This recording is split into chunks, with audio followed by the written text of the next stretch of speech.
स्वागत है आपका। आप देख रहे हैं कहानी कुर्सी की। मैं हूं सौरभ आपके साथ। मेहमान हमारे हर्षवर्धन त्रिपाठी जी, अवधेश कुमार जी, प्रोफेसर संगीत रागी जी और समीर चौगांवकर जी। ब्रेक से पहले हमने बंगाल की बात की। बंगाल में बाबरी मस्जिद बनाने चले हुमायूं कबीर को पार्टी से निकाल दिया। नुकसान का डर देखते हुए ममता बनर्जी ने सस्पेंड किया है फिलहाल।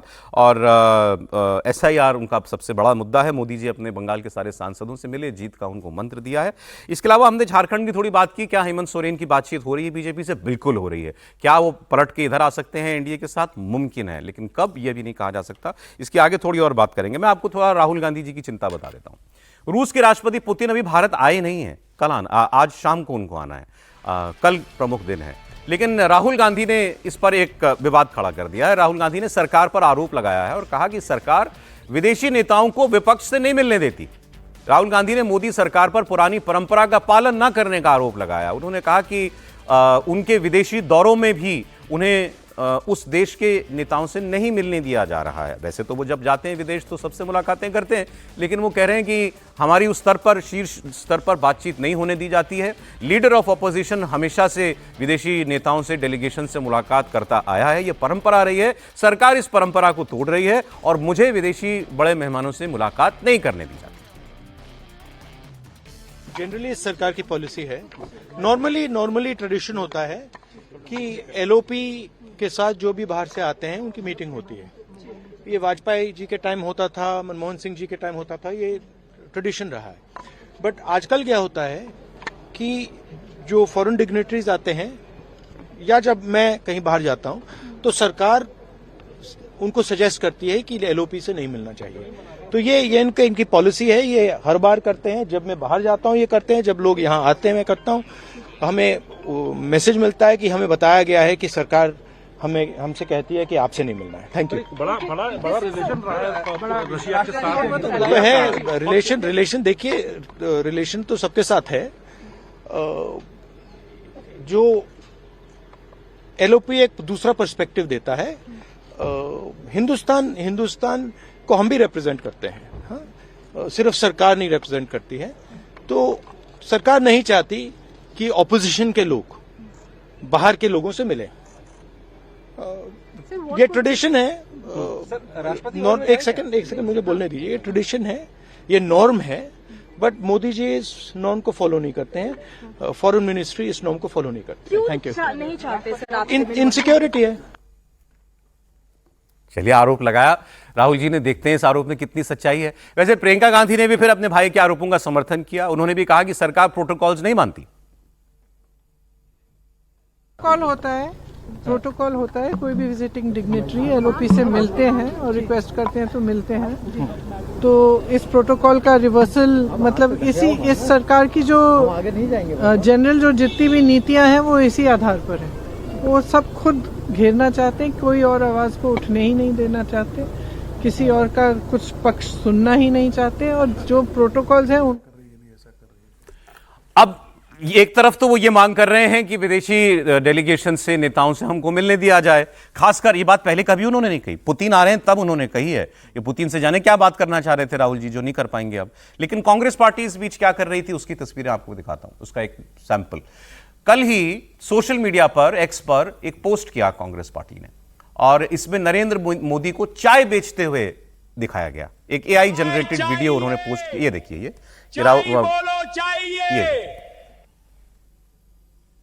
मोदी जी चाय बेच रहे हैं। पीछे सारे देशों के झंडे लगे हुए हैं। मतलब कोई इंटरनेशनल बड़ा फोरम है जहां सारे देशों के लोग आए हुए हैं और वहां पर मोदी जी जो हैं वो चाय बेच रहे हैं। चाय की केतली, दूसरे हाथ में गिलास लिए हुए चल रहे हैं। AI वीडियो से जोर जोर से उसमें आवाज डाली गई, चाय बोलो, चाय बोलो, चाय चाहिए। और ये वीडियो उनको दिखाया गया। रेड कारपेट पर चल रहे हैं प्रधानमंत्री जी, कपड़े वपड़े बिल्कुल वैसे ही जैसे होने चाहिए, लेकिन हाथ में चाय है।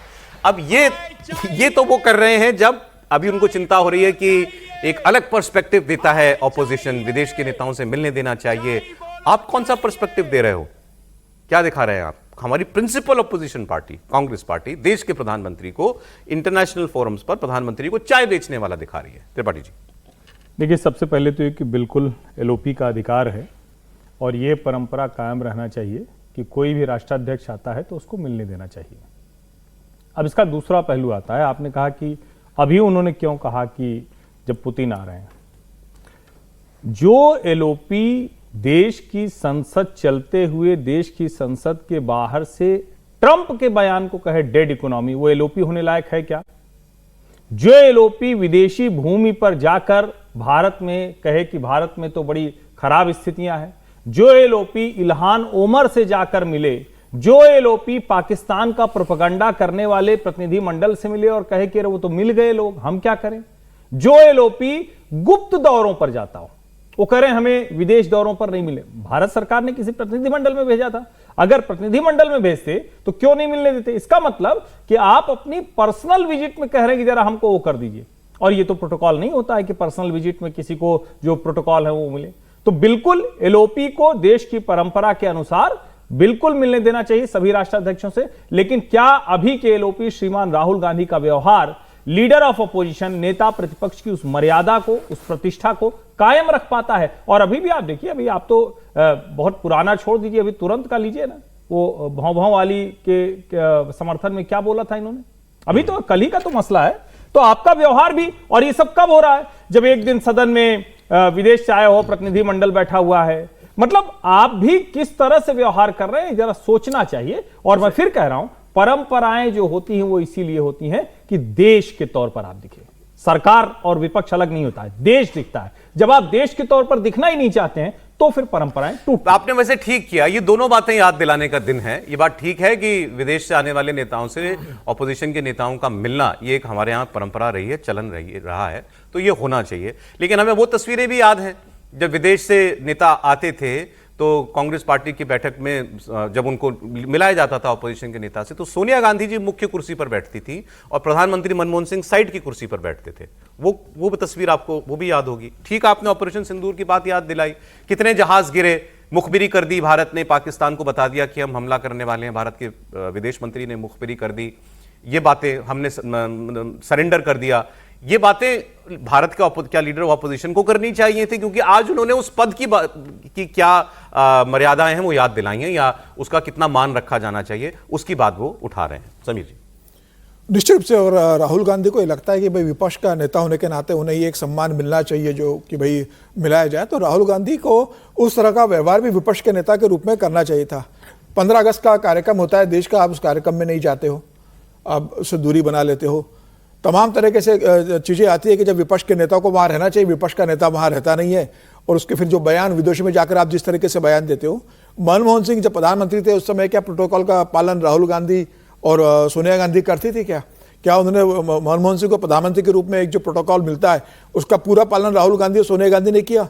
किस तरीके से कई मौके पर मनमोहन सिंह को प्रताड़ित किया गया, किस तरीके से उनकी अवहेलना की गई, किस तरीके से उन्हें दूसरा दोयम दर्जे का एक प्रकार से पीएम बताया गया, खुद को सुपर पीएम बताया गया। ये क्या सब देश की जनता ने और क्या राहुल गांधी ने नहीं देखा? और आपने अपनी ही पार्टी के नेता को जिस तरीके से अपमानित करने का काम किया, अब आप ये उम्मीद करते हो कि आपको वही सम्मान मिले जिसके आप हकदार आप मानते हो, तो आप अपने व्यवहार से बताइए, आप पार्लियामेंट में बताइए कि आप विपक्ष के नेता है। जब देश के साथ खड़े होने की बारी आती है, आप देश के साथ खड़े होइए और बताइए कि ऑपरेशन सिंदूर के समय हम भारत के साथ है, भारत सरकार के साथ है, सेना के साथ है। जब ट्रंप पर इस तरह के बयान देते हैं कि भारत की इकोनॉमी डेड हो गई है, तो आपको पलटकर ट्रंप पर हमला करना चाहिए था कि आप भारत के 140 करोड़ लोगों के लिए इस तरह से बात नहीं कर सकते, भारत की इकोनॉमी बहुत स्ट्रांग है और हम सब देश भारत के साथ खड़े। तब आप ट्रंप के साथ भारत के प्रधानमंत्री पर उंगली उठाते हो। तो मुझे लग रहा है कि जब भी जरूरत आती है, आप भारत के जहां जरूरत है वहां आप खड़े नहीं रहते। तो ऐसे समय में आप ये उम्मीद करो कि आपको वो सम्मान मिले। दूसरी बात सर, जो आरोप इन्होंने लगाया कि मैं जब विदेश जाता हूं तो सरकार, भारत सरकार की तरफ से उस देश की सरकार को, वहां के बड़े नेताओं को यह कहा जाता है कि इनसे ना मिलिए, उनको डिसवीट किया जाता है मुझसे मिलने के लिए। राहुल गांधी जब विदेश में जाकर यह कहेंगे कि मेरे देश में लोकतंत्र खत्म हो गया है और ये पश्चिम के बड़े बड़े देश जो डेमोक्रेसी के रक्षक हैं, ये कुछ क्यों नहीं कर रहे, मेरे देश में इंटरवीन क्यों नहीं कर रहे, ये बयान है ना राहुल गांधी के, तो कोई देश क्या करेगा कि आप जाइए और उनको आमंत्रित कीजिए कि आपके हमारे देश में आए और हस्तक्षेप करें? देखिए, जब आप विदेश यात्रा दो तरह की होगी, एक तो आप आधिकारिक तौर पर जाएं, दूसरा जो है वो आपकी प्राइवेट यात्रा हो। तो प्राइवेट यात्रा में तो प्रोटोकॉल का कोई मतलब नहीं रह जाता है। और आधिकारिक यदि आप यात्रा करते हैं तो भारत सरकार को आप सूचित करके जाएं। एलओपी होते हैं, कम से कम आप कभी भी कहीं भी जाएं तो कम से कम आप सूचना दे करके। जब डोकलाम में चल रहा हो आपको भारत सरकार पर विश्वास नहीं होता है। आप मिलते किससे हैं? आप गुपचुप तरीके से जो है वो चाइनीज एम्बेसी के लोगों से जाकर के एम्बेसडर के साथ आप चाय पी करके आते हैं, और डोकलाम के बारे में जानकारी आप विदेश मंत्रालय से मांगने के बजाय आप चाइना से आप मांगते हैं। जब आपको मानसरोवर जाना होता है वहां भी आप गुपचुप तरीके से चाइना के लोगों के साथ आप बात करते हैं जी। तो लीडर ऑफ अपोजिशन अपनी विजिट को इस प्रकार से करते हैं जिसमें लगता है कि भारत सरकार से ज्यादा विश्वास उनको भारत के दुश्मनों के साथ ज्यादा विश्वास है। जब जॉर्ज सोरेस के फाउंडेशन में आपकी माताजी के सब्सिडियरी फाउंडेशन में आपकी माताजी उसका आधिकारिक तौर पे उससे जुड़ी हुई हो, और ऐसा फाउंडेशन जो डीप स्टेट के तौर पे कई देशों में तख्ता पलट में शामिल हुआ हो, तो भारत सरकार उस मामले में संवेदनशील क्यों नहीं रहे? यह निश्चित बनता है कि ऐसे राष्ट्राध्यक्षों को देखिए, नरेंद्र मोदी ने, बस एक अंतिम बात कह देता हूं, नरेंद्र मोदी ने यही बहुत अच्छा काम किया। जो गांधी परिवार की जो नस नाड़ियां थी, जो विदेशों से इनको जो हमेशा ताकत मिलता था, राष्ट्राध्यक्षों से ताकत मिलता था, नरेंद्र मोदी ने इनकी नस नाड़ियां काट दी है। वैसे राहुल गांधी को ज्यादा चिंता होनी चाहिए जो देश में हो रहा है उसकी। क्या उनके कर्नाटक प्रदेश में जहां उनकी सरकार है वहां क्या हो रहा है, झारखंड में क्या हो रहा है जहां वो सरकार में हिस्सेदार हैं। तो कर्नाटक का अपडेट आपको बता देता हूं। वैसे तो दोनों उप मुख्यमंत्री ने एक दूसरे के घर पर जाकर नाश्ता कर लिया, तो ये मत समझिए कि सब कुछ ठीक हो गया है। एक बार फिर से खींचतान शुरू हो जाने की खबरें मिल रही हैं। राज्य के उप मुख्यमंत्री डीके शिव कुमार अचानक दिल्ली आ गए हैं। अब उन्होंने लेकिन ये साफ बताया कि ये मेरी प्राइवेट विजिट है, मैं निजी यात्रा के लिए आ रहा हूं, इसका कोई राजनीतिक महत्व नहीं है। लेकिन उनके इस कदम पर मुख्यमंत्री सिद्धरामैया की प्रतिक्रिया ने राजनीतिक हलचल बढ़ा दी। शिव कुमार की यात्रा पर रिएक्ट करते हुए मुख्यमंत्री सिद्धरामैया ने कहा कि वो जाएं, मैं तो तभी जाऊंगा जब मुझे कोई कॉल आएगा। अभी तक मुझे कोई निमंत्रण नहीं मिला है दिल्ली आने का। सिद्धरामैया ने ये बयान जो है सीधे सीधे ये इससे जाहिर कर दिया है कि राज्य में सत्ता को लेकर के अभी भी खींचतान खत्म नहीं हुई है। डीके शिव कुमार ने हालांकि ये कहा कि मैं एक शादी के लिए जा रहा हूं और एक कार्यक्रम हमारा वहां रामलीला मैदान में होने वाला है। 14 दिसंबर को वोट चोरी के खिलाफ एक बड़ी रैली कांग्रेस पार्टी करेगी, मैं उसकी तैयारियों को भी जाकर के देखूंगा। ये काम भी डीके शिव कुमार को करना पड़ रहा है। कर्नाटक से आकर के दिल्ली की रैली कैसे होगी ये देखने के लिए सुनाते हैं बात उनकी। Come here for a marriage of my friend's son, number one. Number two, I wanted to make arrangements for this 14th vote chori rally, which is Ramlila Mela. We are expecting about more than 10,000 people to come from Karnataka. I just wanted to discuss with my colleagues and other friends what are the arrangements we can make for the stay. That is why I have come. As a party president, I have the responsibility of all these things. So I have come here to look all these things. Mr. Shivkumar. अब इतना सरल तो सब कुछ नहीं होगा। कहीं ऐसा तो नहीं कि डीके को कॉल आ गया और सिद्धरामैया जी को कॉल नहीं आया? इंतजार तो दोनों कर रहे थे ना सर, दिल्ली से फोन आएगा। सर ये नाश्ते का ट्रूस था, अभी भोजन का, डिनर, लंच का, डिनर का, जब आप उसको करेंगे तो ग्रेजुअली देखना पड़ेगा ना।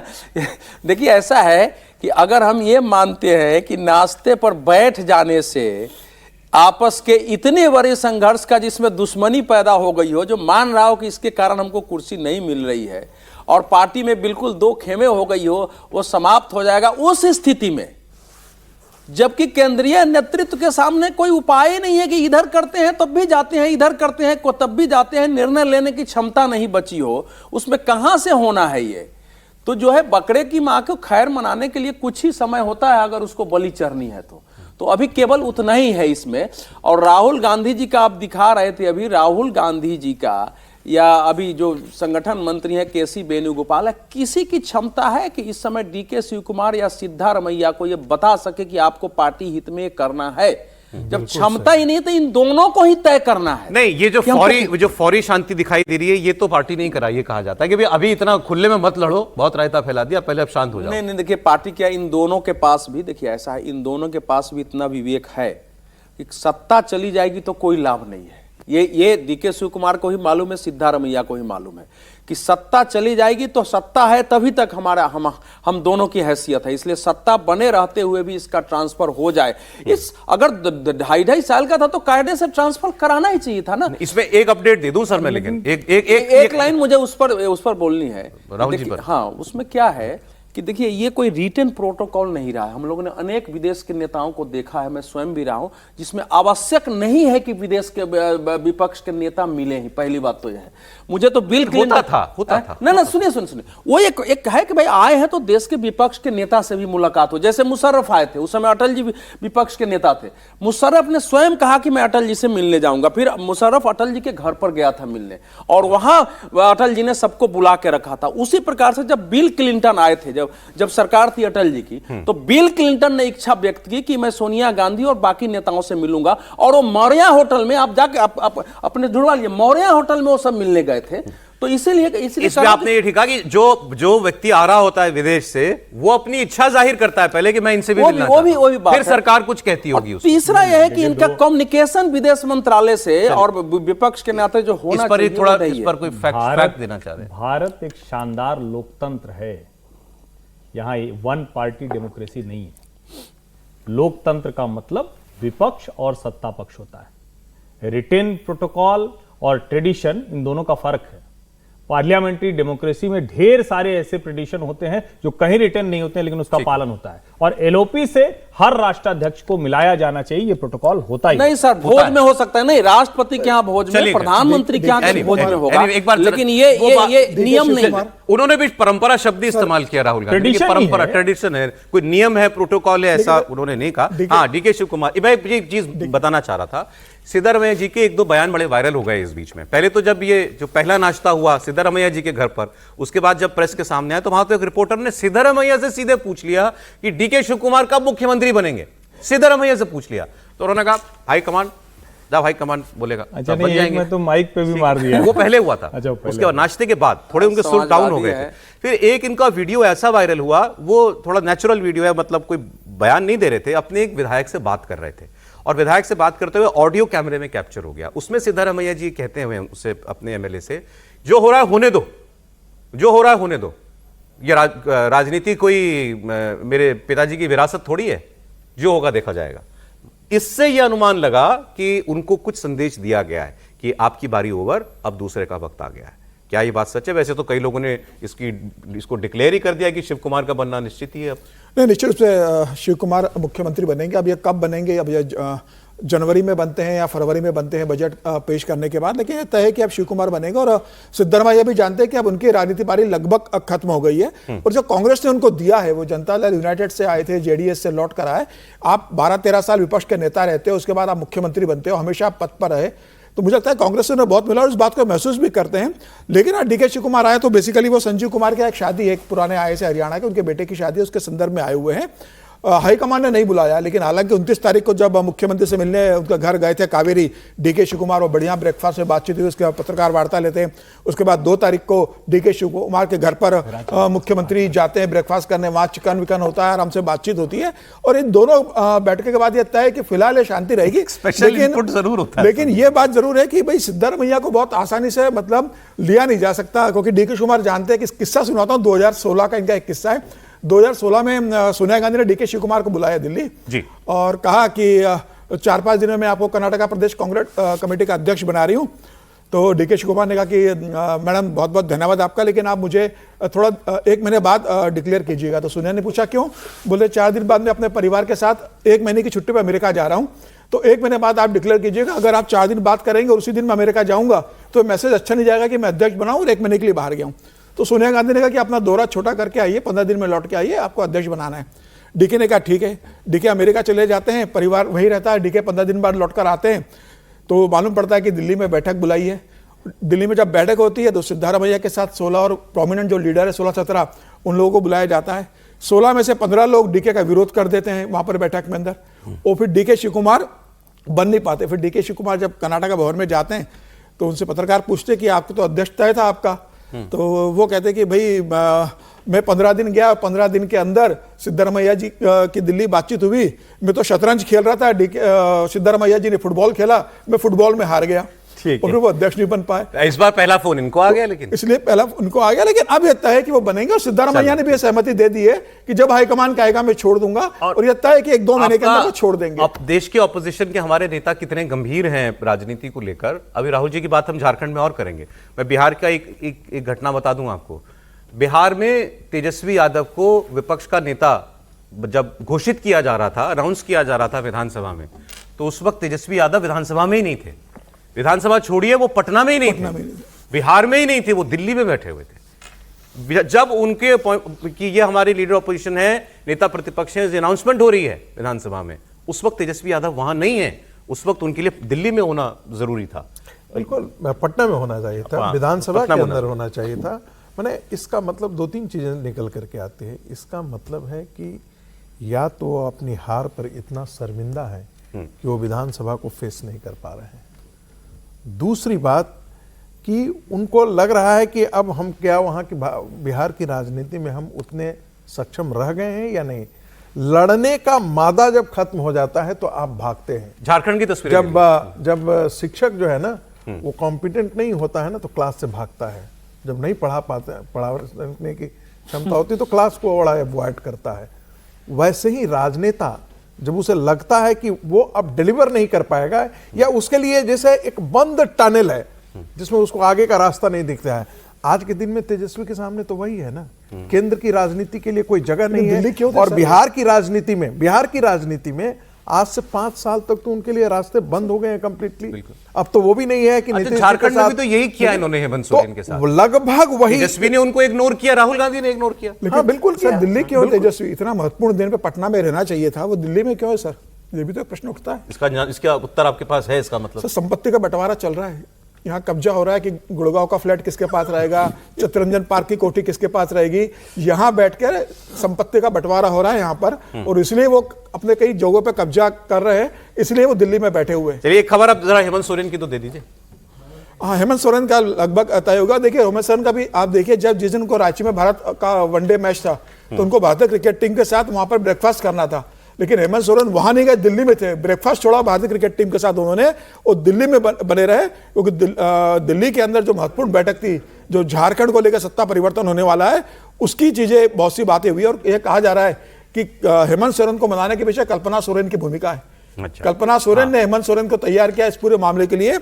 कल्पना सोरेन की भारतीय जनता पार्टी के एक बड़े नेता से बात हुई है, और उस बात के आधार पर कल्पना सोरेन ने हेमंत सोरेन को तैयार किया और दिल्ली उनको लेकर आई है। दिल्ली में बातचीत हुई है और आने वाले में दिखेगा, और जो योजनाएं चल रही है उसके लिए पैसा भी तो लगेगा हेमंत सोरेन। एक्चुअली यही बात जो आपने कही ना, यही बात ज्यादा कही जा रही है कि उनके ऊपर जो शासन का दबाव है वो तो है ही कि दिल्ली साथ आ जाएगा तो राज्य चलाना आसान हो जाएगा, सीएमओ के लिए पैसा आ जाएगा। उनकी जो कानूनी दिक्कतें हैं वो थोड़ी सी ठंडी पड़ जाएंगी। दूसरा, कल्पना जी का बताया जाता है कि उन पर मतलब वो उनको इन्फ्लुएंस कर रही हैं कि एनडीए के साथ जाना तुम्हारे लिए बेहतर है, हमारे लिए बेहतर है। और उसमें उनकी जो सबसे बड़ी चिंता है वो उनके कोर्ट केसेस हैं कि दोबारा जेल की नौबत नहीं आनी चाहिए। तो परिवार की सबसे बड़ी चिंता कल्पना जी मंत्री भी तो बनेगी केंद्र में। उसके लिए फिर मैं कह रहा हूं कि ओडिशा मॉडल बहुत अच्छा है या जगन मोहन का मॉडल अच्छा है। कल मैं जो कह रहा था, मैं अभी भी मुझे लगता है कि मॉडल वही अपनाया जाए। उस मॉडल में क्या होगा? सीधे नहीं आएंगे, साथ में नहीं आएंगे, चलता रहेगा, साथ देते रहे, अहम मौकों पर साथ रहे। मूल जो मुद्दा है जिसके लिए चाहिए उससे वो तो ऐसे ही हो जाएगा।